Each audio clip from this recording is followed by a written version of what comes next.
Friends, welcome. I have met many of you, but for those I haven't, I'm Reverend Alita Ward, one of the pastors of this church, along with my husband, David Rowe, who's back there. Just a little word on how this came to be. Last November, as we do on the first Sunday of every November, this congregation gathered for what we call Remembrance Sunday, a day on which we remember those we love and have lost in the year preceding. And as we do every year, we read their names aloud. I read the names aloud, and it is hard. And this past November, it was particularly so. As I practiced the speaking of the names, I found myself unable to do it without weeping because there were names on that list that I should not have been having to speak. It falls to me on Remembrance Sunday not only to name the names aloud, but to preach, to say something that will be right and true. And as difficult as I was finding it to say those names aloud, I was this year finding it even more so to craft the words of my message. Ivan's book was a gift to me in that time. And among many great truths in his book, Ivan offers this, that grief is love, that it is personal as love is personal, that we mourn the deepest for those whom we love the most. Grief is love. Ivan's words shaped my own on that November Sunday, and I wrote to him afterwards and told him so. I told him how grateful I was to him for guiding this preacher's words through the gift of his own. And this evening emerged from that email conversation as a chance for all of us to be in conversation. Ivan's book is a book full of love, of grief and love. How grateful we are to him for writing it and for offering it as a gift to all of us. How grateful we are for the ways in which he has already been a gift to countless in this community and beyond. How thankful we are to be together on this night. Please welcome Ivan Maisel.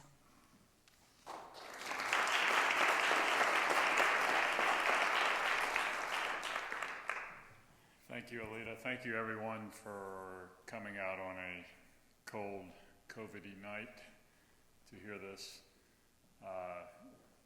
Thank you for indulging me to take my mask off, but I figured it might help you understand my accent a little better.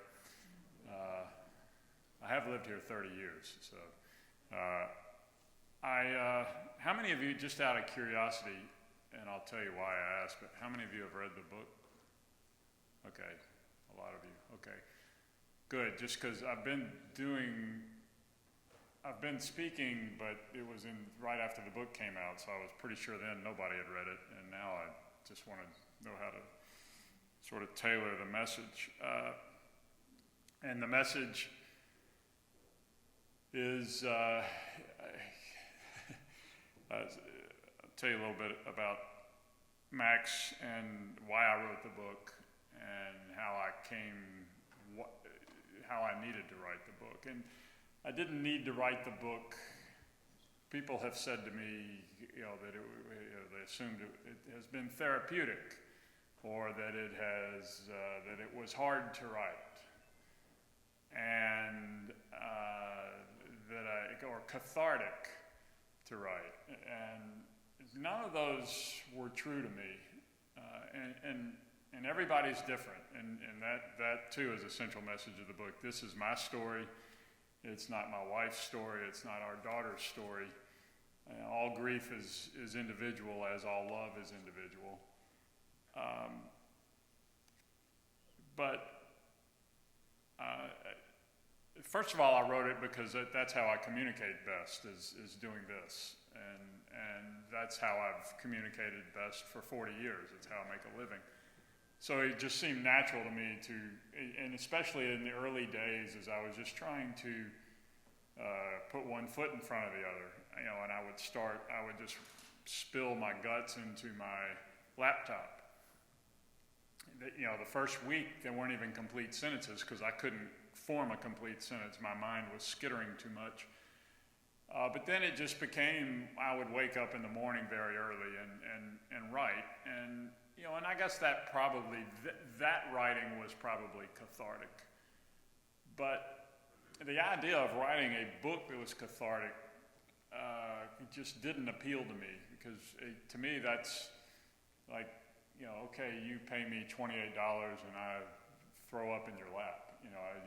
It's just, that doesn't seem like a very fair bargain.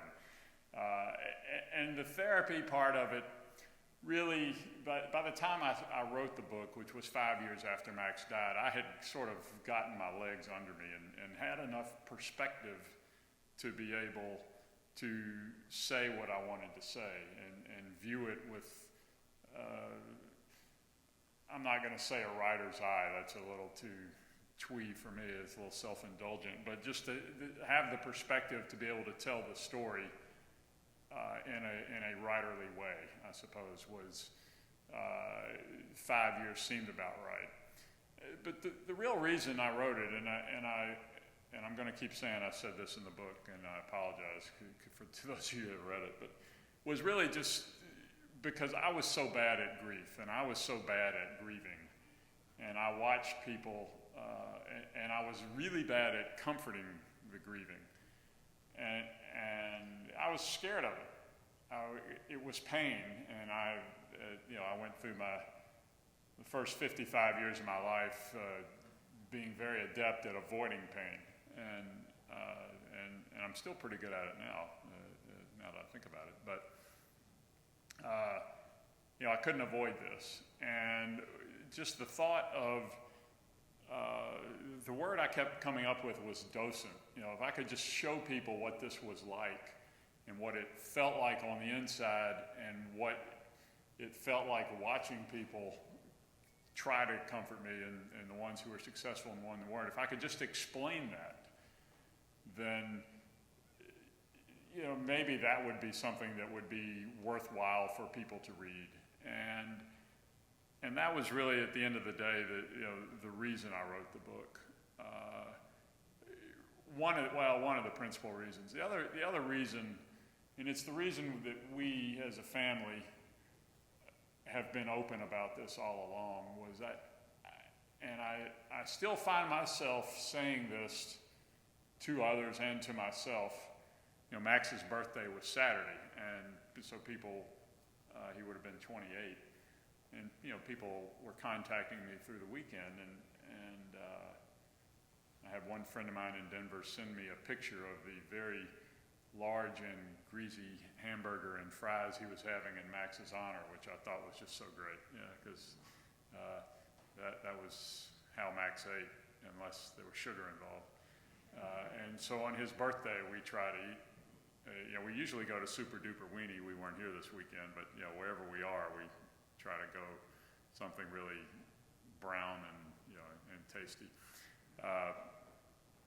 But I didn't want, in any way, my reaction, my public reaction to Max's death.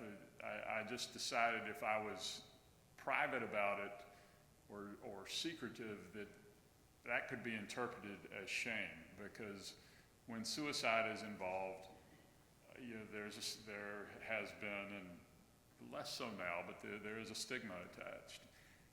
And I didn't want anybody to interpret my silence or my secrecy, if I were to choose to do that, to be interpreted as if we were ashamed of Max. We were not ashamed of Max. We are not ashamed of Max. He was sick.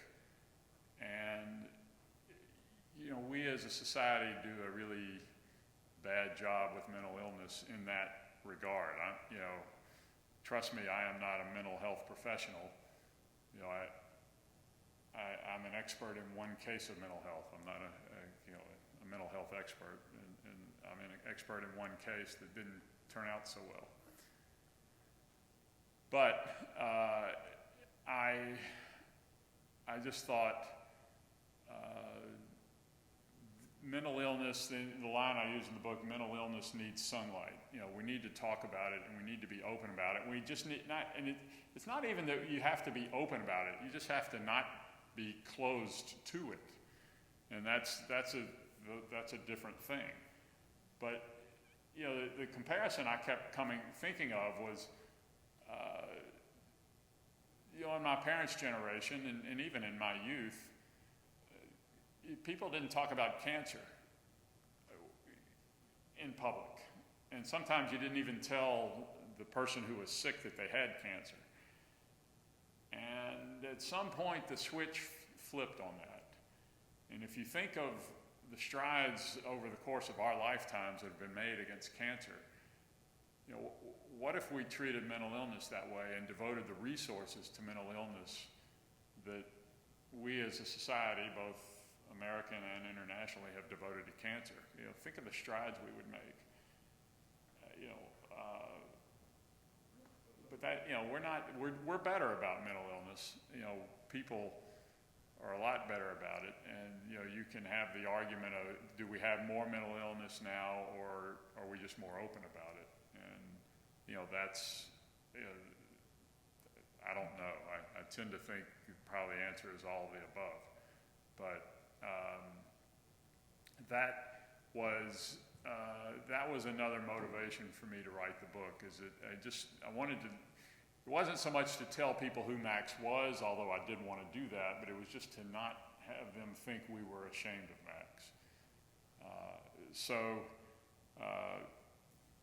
Who was Max? This was Max.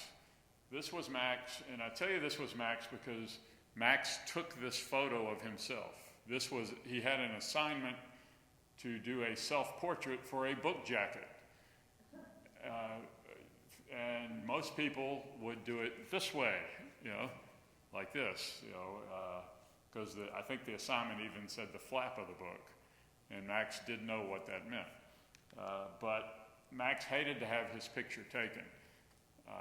We have a lot of pictures of Max up until he decided he didn't want his picture taken anymore, which was, middle school, puberty, somewhere in there.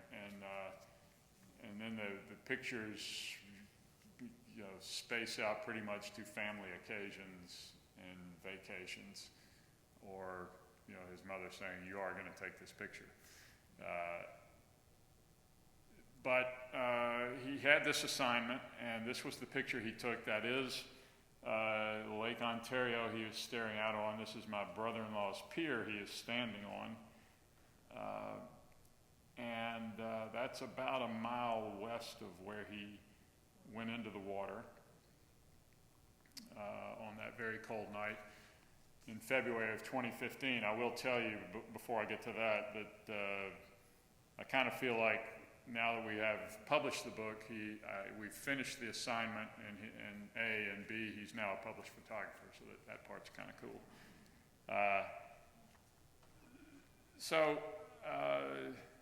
Max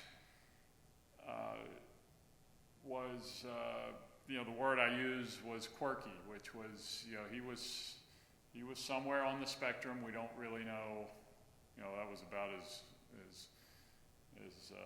detailed or pinpointed a diagnosis as we ever got. And he had trouble with social cues, as so many of those kids do. Especially with his peers, and because of that, I think because he was so confused by everything, he just sort of built up a wall around himself. Now, around us, he was, the wall was usually open around us, and he was a really funny kid. He had a terrific dry wit, and that's sort of where I'm connected to him.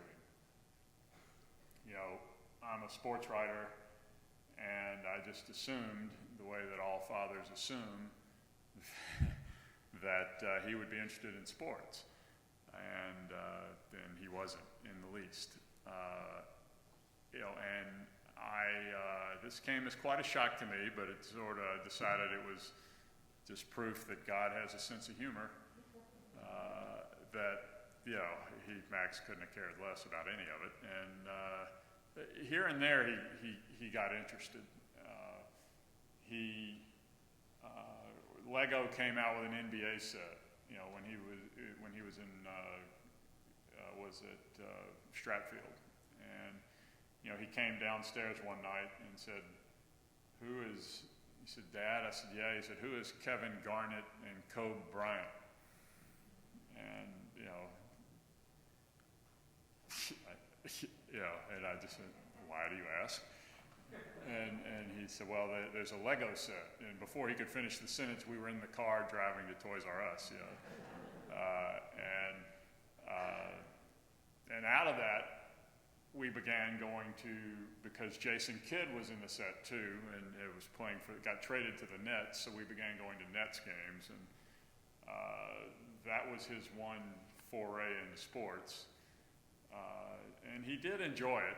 I think he enjoyed the chicken nuggets and the punch and the ice cream at halftime more than the basketball game, but that was a trade I was certainly willing to make. As he entered high school, we didn't go to the games anymore, partly out of driver fatigue, partly because the Nets got terrible.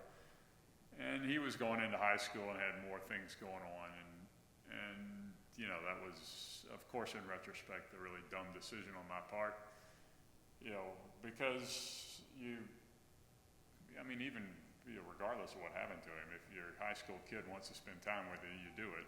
But I didn't do it anymore. So it's one of the many regrets. And the issue with one of the hard parts about losing a child is that you can't do anything about your regrets, right? The ones that you still have around, you work it out and you move on, or you don't work it out and you move on. But either way, you have new experiences.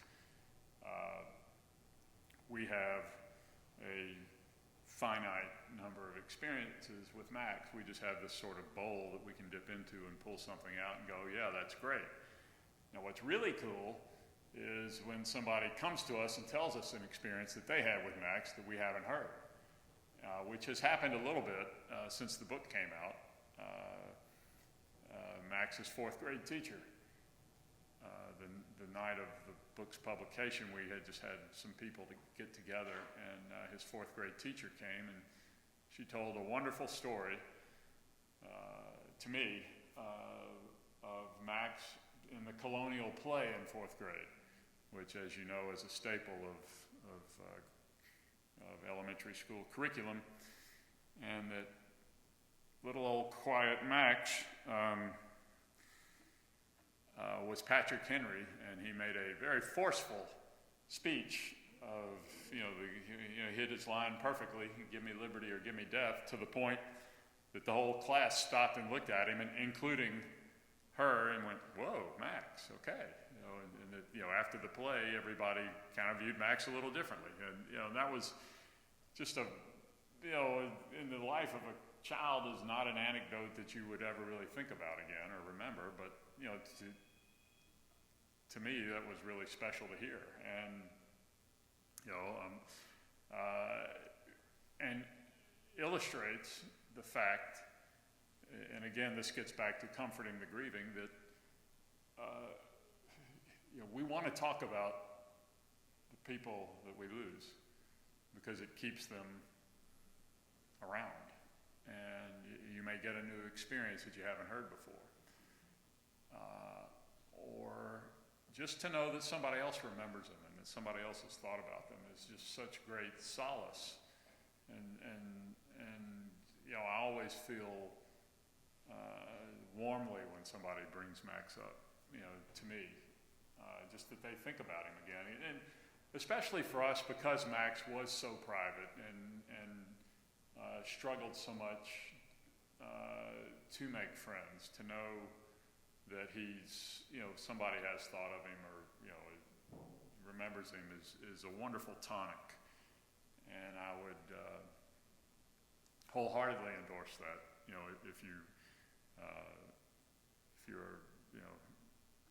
in the role of comforting somebody who was grieving.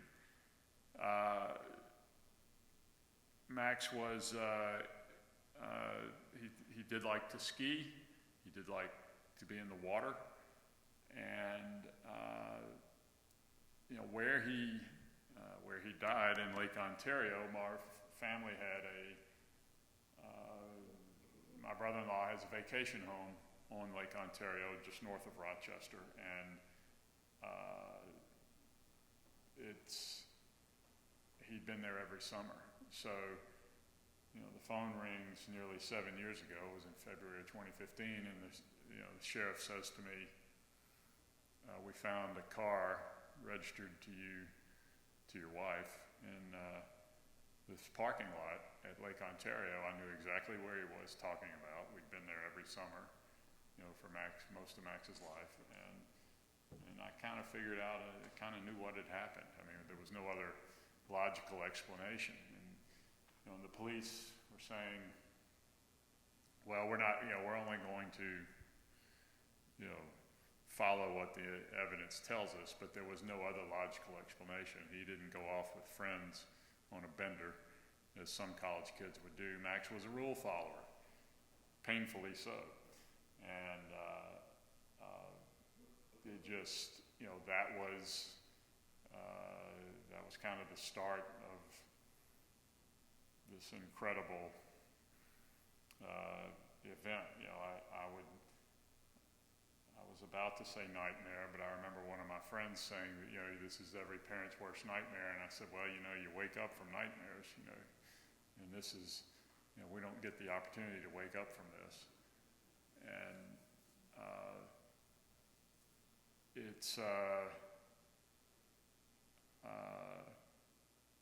we stumbled out, you stumble around and just try to get your footing and try to figure out, what the hell happened. And it takes a while. It takes a while to figure it out. It takes a while, and of course you never really figure it out, but all you know is he was sick, and I had a woman I grew up with who is a psychologist on the Duke Medical School faculty, called me the week Max disappeared. And I hadn't talked to her in 30 years. But our mothers were best friends. So, she said, "Hey, it's Robin Gerwich," and, of course I knew who it was. And she talked to me for 90 minutes. It was a week after Max had disappeared. And the central thing she said, and which I carry to this day, is that you will never understand this because you think rationally. And if somebody is willing to consider ending their life, that is an irrational thought to the rest of us. And so you will never really be able to understand why they did what they did. And to me, I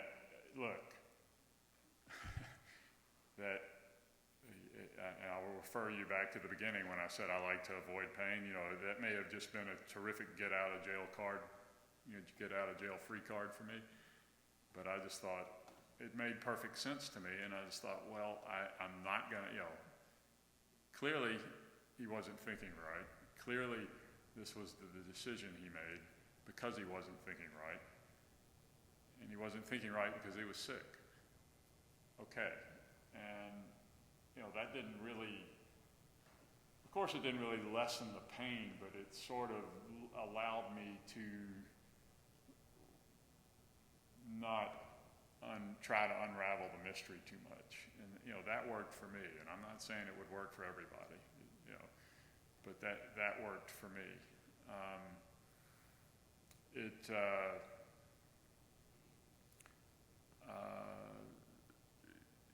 I was willing to not ask questions. My wife needed to ask questions, and she asked a lot of questions. And we were perfectly fine with the fact that that was what she needed to do, and that I didn't need to do that. And we've been together almost 40 years, and that was a way we accommodated one another in grief, but we really had been accommodating one another our entire relationship. if you're a Jewish guy from the Gulf Coast of Alabama and you marry a Catholic from upstate New York, accommodation is a word that you become very familiar with, which is why I've lived here for 30 years. She, so we just, kind of do what you need to do. And the only deal we made with one another was we agreed we wouldn't cry at the same time. And that wasn't even an original thought. That came Frank DeFord, the late Frank DeFord, who lived in Westport, wrote a book that published right about the time we started dating about the death of his young daughter who had cystic fibrosis. And in the book, he described how he and Carol had decided that they would not cry at the same time. And, that had always struck both of us, that was really interesting and a great idea. And so, I think that first week we kind of went, oh yeah, the DeFord thing. Okay, we'll do that. So we get the call on Monday night. On Thursday, our oldest daughter flies into Rochester from San Francisco. And she says, well, let me preface this by saying she had walked 10 feet off the plane before she said this. She said, hey, I've read a lot about parents who lose a child. Are you guys going to get a divorce? And I just looked at her and went, welcome to Rochester. I said, let's do one disaster at a time, okay? No, to answer your question, I don't think that's going to happen. But it really highlighted something, and as it turns out, we began to be a little curious about that statistic. And David Kessler, who is a leading expert on grief, wrote. Actually, I heard him on a podcast with Brene Brown, when he said it's not the death of the child that causes the parents to split up. It's them judging one another's grief,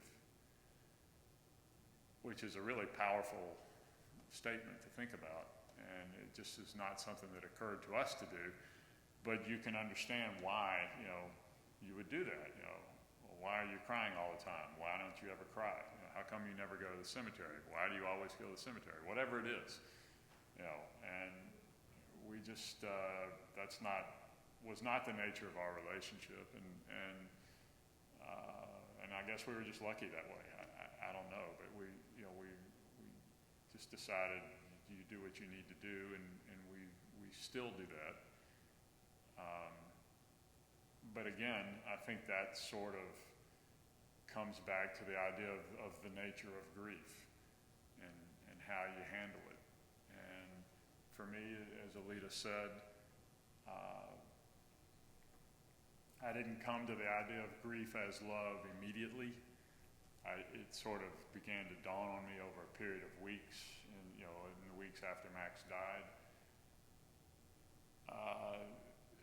And it was really one of, in my writing, I'm a sucker for metaphors and similes and trying to describe things in a different way that will attract that will make somebody understand what it is I'm trying to say. And the idea that I had why I was in this much pain, I had so much grief, well, I had so much love.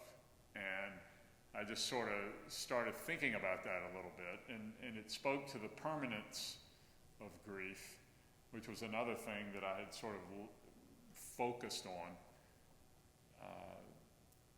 early on, really through the poem a guy named Edward Hirsch, a Wall Street guy named Edward Hirsch wrote. The poem's called Gabriel, and it's a thin volume, but it's a really powerful piece of literature. And in it, Edward Hirsch describes grief as a bag of cement you carry up a hill that never ends. And that image really helped me understand that this was not something I was going to be able to outrun. It was not something I was going to be able to ignore and it would go away. It was just, my wife Meg used the phrase, we don't do prepositions. Grief is not something you get over or that you get through. And the idea of just picking it up and putting it on your shoulder and continuing on really helped me understand the nature of it. And so, the permanence of that got me to the point where I could think of grief as love.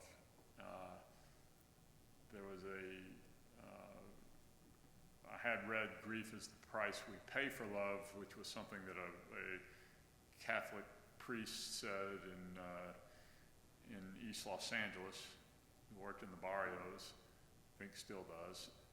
But even that, to me, writer, you keep paring things down, right? And even that seemed a little more complicated.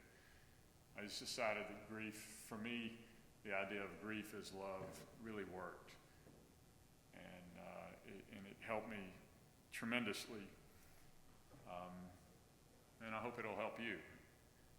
I have been jabbering for half an hour. I think that's probably pretty good. I'd be happy to take questions if you have any, which I assume you do. I hope you do. I couldn't have answered everything. Sir. Did you do any therapy or grief and trauma therapy? Oh yes. Did I do any grief or trauma therapy? Big yes. I'm a big believer in therapy. We got back from Rochester that first week, and I called my therapist, and I said, would you like to move in with us, or can we just make an appointment? And she turned down the very nice invitation to move in, but she was a big help. And again, to the idea of everybody grieving differently. At times, my wife and I went together. I think we went with, I don't know that we ever, if we went with both daughters at the same time, it might have been once. No more than twice. Part of that was logistical. And all we said to the girls was, on the idea of everybody grieving differently, is don't care what you do, but you got to do something. Because if you don't control when it comes out, then it will control when it comes out. And it may not come out at an ideal time in your life. So you have to do something. And our oldest daughter went, boom, she went straight to a grief counselor and went for about a year and a half, and got to a point where she was good. Our younger one eventually went to a grief counselor, but didn't do it as fast. She's more private. And found somebody she can talk to about it that we're cool with, and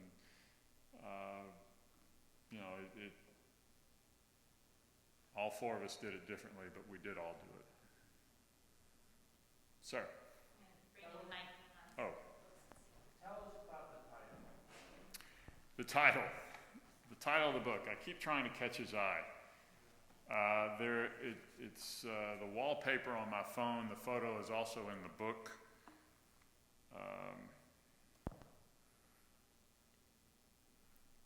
It's hard to see here, but it is in the book.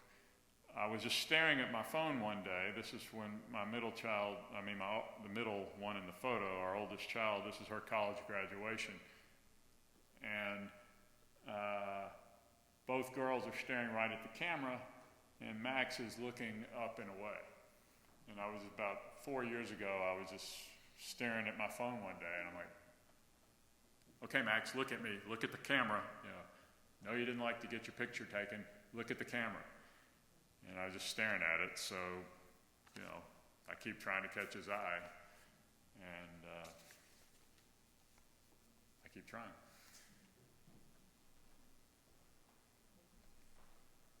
Anybody?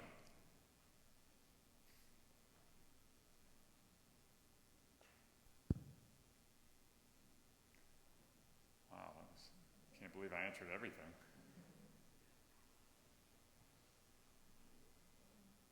Well,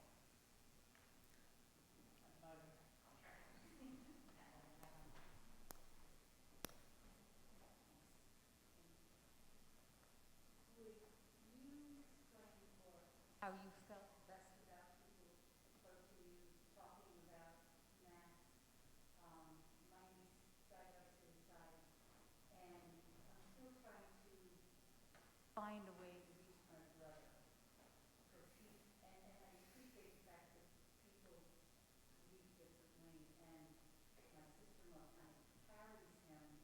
How would it work best for you? Like, with those, you said you like to hear people talk about Matt, where I'm almost afraid to talk about my niece. So maybe you can explain how you feel about that. that's interesting. How do you talk about someone you lost when I assume your brother-in-law is not, My brother. your brother, I'm sorry, he doesn't talk about her and doesn't bring it up. And, You know, he gets very emotional. He unfortunately did not have the therapy that you yeah. went through. Yet I still want to have a relationship with him, and so it's hard to know how to approach, you know? No, it is hard. You know, tell him, I don't know, tell him a story about her, you know, that maybe he doesn't remember or he doesn't know. You know. Just do it, I guess. Yeah. Hey, I was thinking, what was her name? Danielle. I was thinking about Danielle the other day, you know, and that really made me feel good about her. Or, you know, can you believe, you know, and it's okay to acknowledge that it hurts that she's not here anymore, but it's also okay to acknowledge that, you know, you have a good memory of her, and I think I found that really beneficial, and it's normal, you know. I mean, that's what I keep thinking about, really, honestly, is that it's okay to think about something good that happened regarding Max or Danielle. And it was an interesting, I sort of came to a crossroads very quickly after Max died. We had a nephew get married 2 weeks after Max's body surfaced in Lake Ontario. And, you know, did we want to go to the wedding? Not really, no. Did we want to have a good time at the wedding? Of course not. You know, but I kept thinking, so if we don't go to the wedding, then we get cheated again. You know, and you know, and then you lose. It's like you double your losses. And I kept thinking it wasn't really fair to my brother and his family that we would not go to the wedding, and that would always be a missing piece of the tableau. So we went, you know, and sort of fake it till you make it. But I'm really, you know, in retrospect, I'm glad we went, and it kind of made me understand that as much as I wanted to stay where Max was and keep him close in that way and try to approximate, you know, the proximity of staying near him is a normal reaction, but it's not possible. You know, life goes on, and you have to go with it, and if you don't, you're cheating yourself again. So, you know, sure. Yes?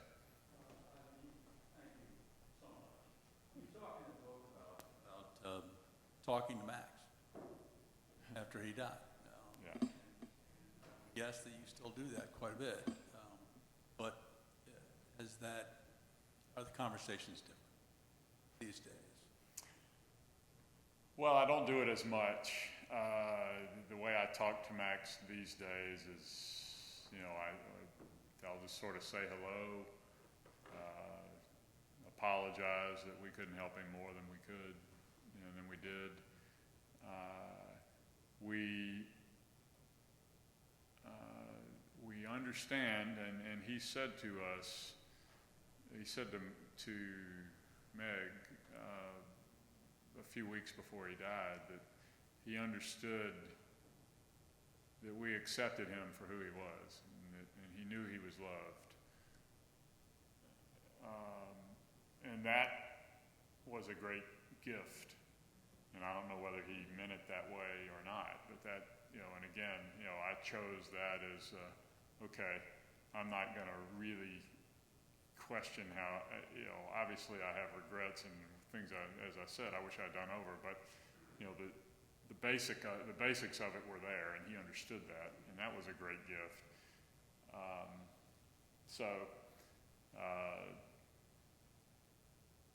Now it's just sort of, I'll say aloud, I wonder what you'd be doing right now. He'd be 28. I mean, and that's remarkable to think of what he would be doing, and I have no idea. And so that's just sort of that. I wonder aloud to him.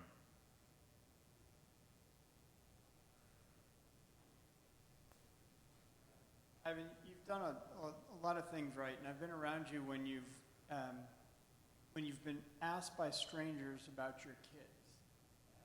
That's always a helpful thing, I think, for other people to hear. Can you talk about that? Sure.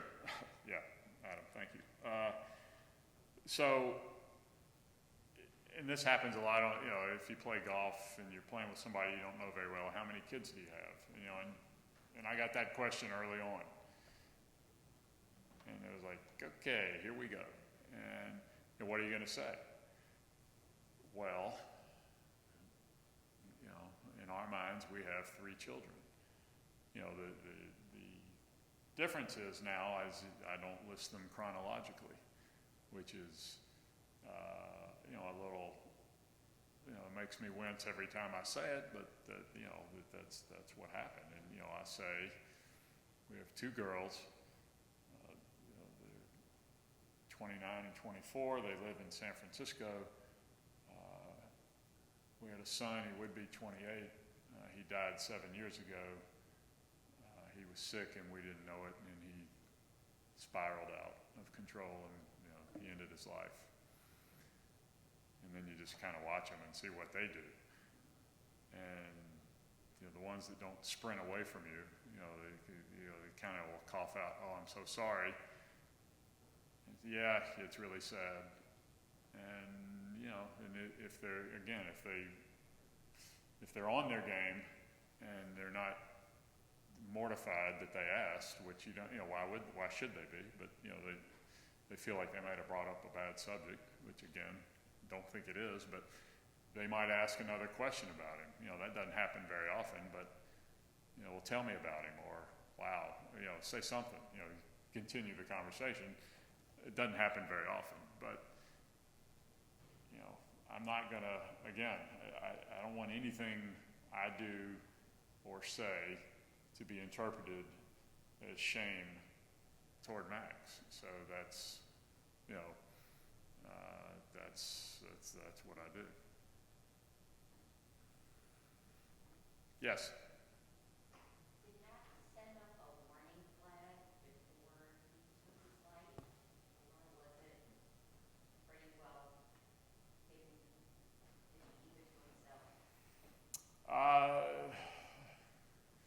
Well, in retrospect, did Max send up a warning flag, or did he keep it to himself?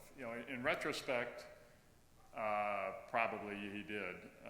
We just weren't smart enough to recognize it. Max, as I said, he was shy and withdrawn,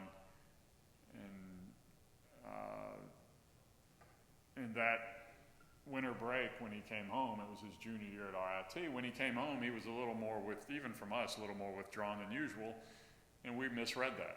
We just assumed he was sort of asserting his independence,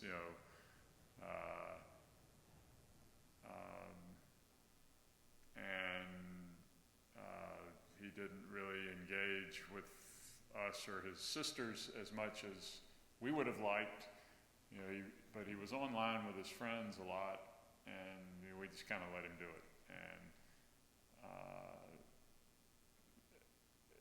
he left 5 weeks before he died. He went back to school, and I think most of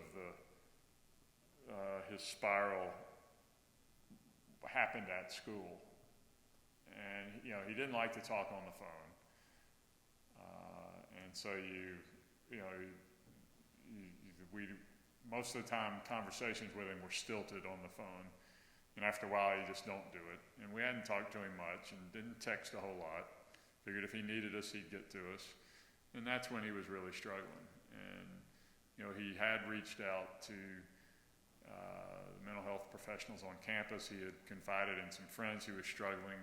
None of them, neither the friends nor the mental health professionals on campus, told us that he was struggling, and that we obviously wish they would have. But yeah, we just, in retrospect, it's a lot, as usual, it's a lot clearer. Yes.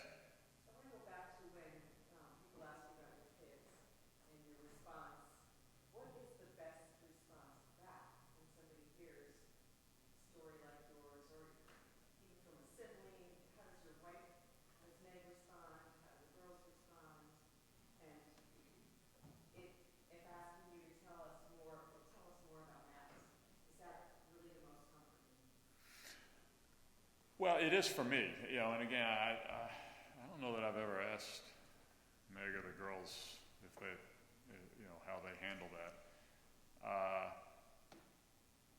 A lot of times, especially with men, we try to fix things, and this can't be fixed.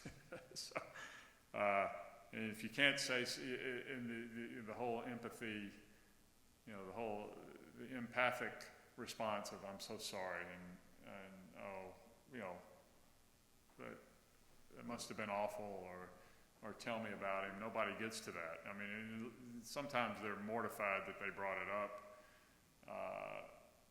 but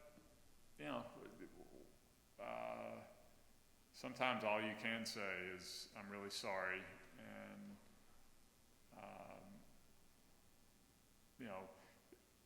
early on, one thing you learn about people who are grieving, and I had a lot of this came from Sheryl Sandberg's book Option B, which she co-wrote with Adam Grant, who Adam wrote one of the blurbs for this book.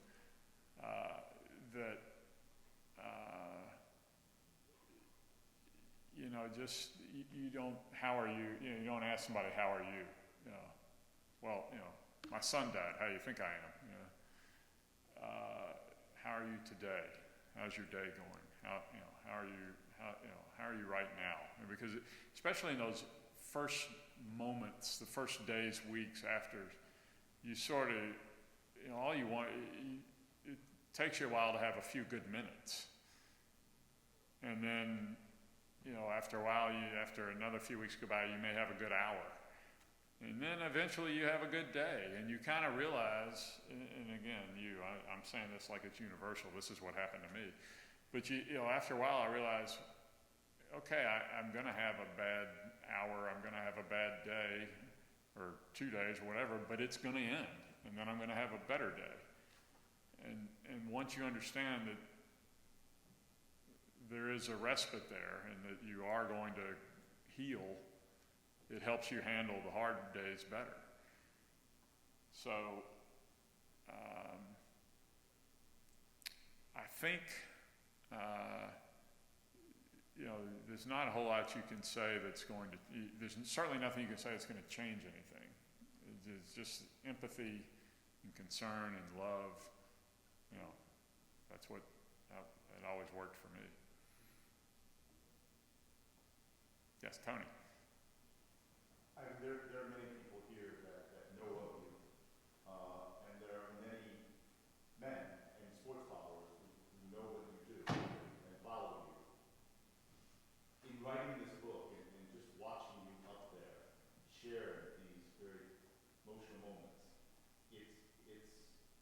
very, very important for us to watch and listen, because this isn't easy to do. And in writing the book and talking about the various tours you're doing, why are you doing this from a standpoint?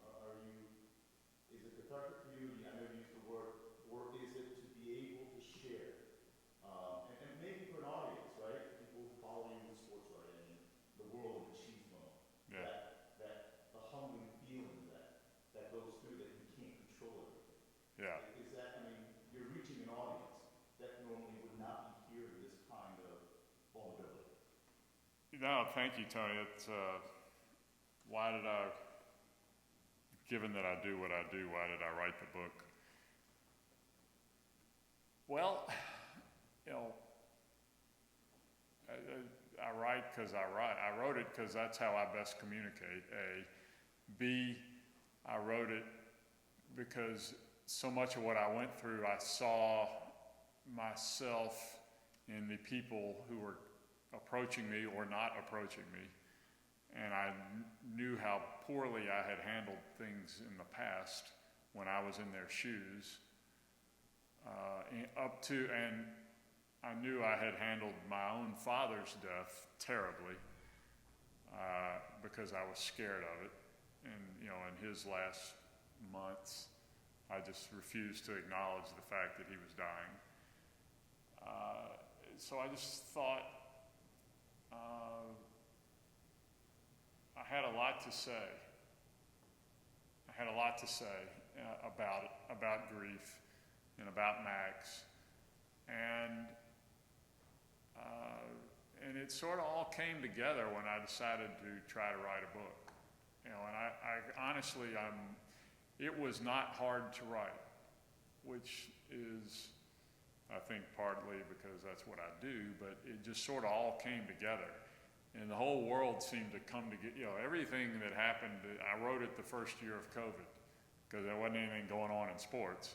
I was sitting around a lot, and I had actually made the deal, or I had started to write the proposal before COVID happened. So I didn't do it because of COVID, but once I got on that road, all of a sudden I had all this time to do it. And it was amazing to me as I began to write the other things that would pop into my head that, oh yeah, this fits here, or I should talk about this. And it just sort of all flowed and came together. So I just had a story to tell is the best way to put it. It really wasn't, I made a flippant, smart aleck remark because that's what I do, but it really wasn't cathartic. It's a way to talk about what happened to me and to my family, and it's a way to do it in a way that may help somebody else, not be as ill-equipped and ill at ease as I was. And you share that, and Yeah. you can feel it. Yeah. It's obviously uncomfortable. It's not natural for you. What would you say from a broader public or public policy? What would you give advice to people that are afraid in discussing this issue, or want to look the other way and say, I just can't even imagine it? What would you say to them from a public policy and encouragement? Look, we learned from the American Foundation of Suicide Prevention, Yeah. Suicide hotlines. COVID has created such mental havoc in many people, isolation. What would you say from your experience? I think therapy is an important part of seeking help. Yes. Publicly acknowledging and removing the stigma of mental health and the challenges of it, and feeling as though you are very alone as a parent or as a caregiver with people struggling from that. It's powerful. It's very real to remove the stigma. But listening to you talk about this, listening to many others that may be in this audience that have lost, share a very difficult moment in their lives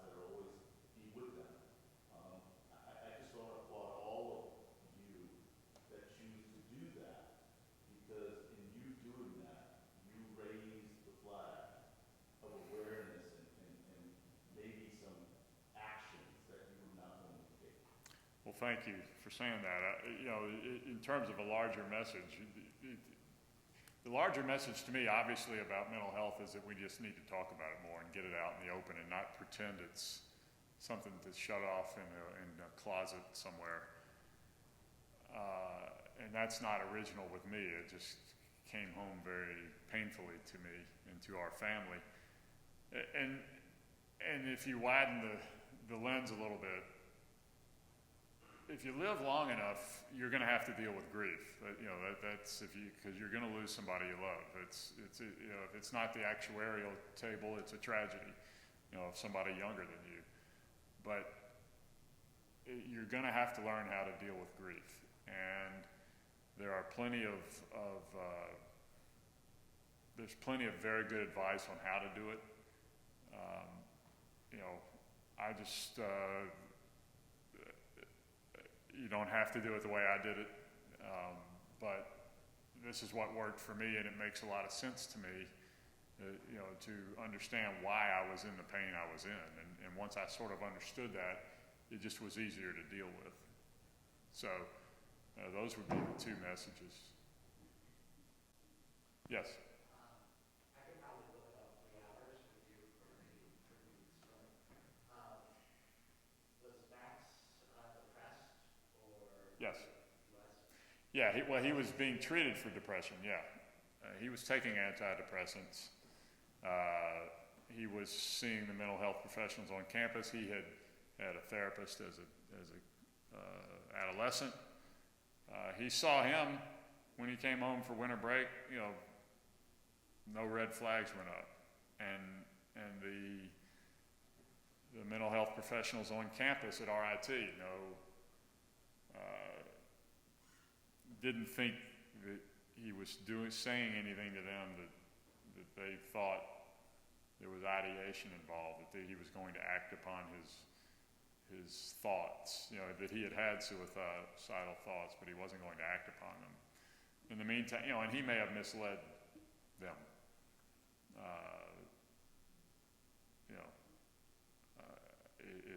It's a judgment call, and they judged wrong, but they didn't do it. I don't know, but he was being treated, yeah. We are all so grateful to Ivan for spending this hour with us, and so grateful to all of you for taking the time to be here tonight. And I would be remiss if I didn't point out that there are copies of the book out in the hallway, and we would love for you to have them. Just see me if you'd like to take one home with you. But I hope you'll join me in thanking Ivan for this time together. Thank you. Yes, thank you so much.